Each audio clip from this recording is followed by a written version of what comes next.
नमस्कार दर्शक बंधु आसला बीएसएनएल सबुठ सस्ता plan BSNL user good news 6 मास पर्यंत रिचार्ज रु मिल छुटकारा आसला सस्ता प्लान। यही अपडेट विषय फुल इनफॉरमेशन जानापी वीडियो को लाइक कर दिंतु और नुआ आसले चैनल को सब्सक्राइब करने सह पाखर थी बेल आइकन को प्रेस कर दिंतु जहाद्वारा जेकोसी वीडियो चैनल अपलोड हो सब प्रथम आप देखिपारे। बीएसएनएल प्लान रे अनेक सस्ता रिचार्ज योजना उपलब्ध तेणु सरकारी कंपनी एपरी एक योजना आनी जहाँ पुणी थे घरे कंपनी गुड़िकर टेंशन बढ़ाई देछि। ग्राहक माने एबे 180 दिन रे वैलिडिटी रिचार्ज सहित सस्ता हार रे संपूर्ण प्लान पाइबे। बीएसएनएल रो कोटी कोटी ग्राहकों पाई अनेक दमदार रिचार्ज योजना अछि। सरकारी टेलीकॉम कंपनी बीएसएनएल रो रिचार्ज प्लान गुड़िकर मूल्य केवल कम नुहे बरं यह सस्ता हार रे अधिक वैलिडिटी मध्यम प्रदान करे। आपण को कहि रखुछु जे अन्य कंपनी गुड़िकर रिचार्ज हार महंगा कर दैछंती तेणु बीएसएनएल कंपनी ग्राहक मानकु 180 दिन पाई सस्ता हार रे रिचार्ज प्लान प्रदान करुछि।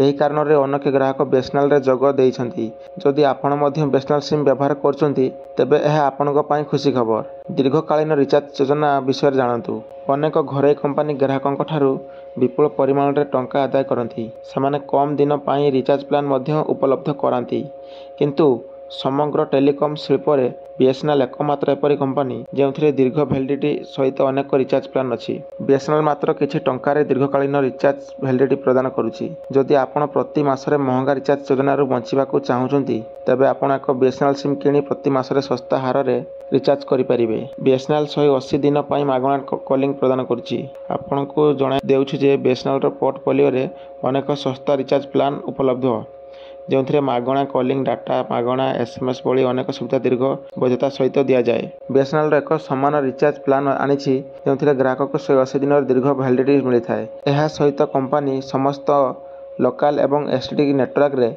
ग्राहक मानकु 180 दिन पाई असीमित मागणा कॉलिंग मध्य प्रदान करुछि।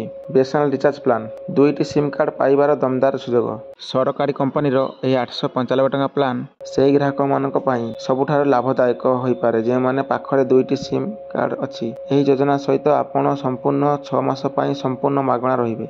जदि आपण मध्य एही सुजोगर फायदा उठाई पारिबे तेबे आपण एबे जाई बीएसएनएल सिम किनी पारिबे। जदि आपण बीएसएनएल को द्वितीय सिम भाव में व्यवहार करती तेबे एही योजना आपणकर बड़ टेंशन को शेष करि पारिबो।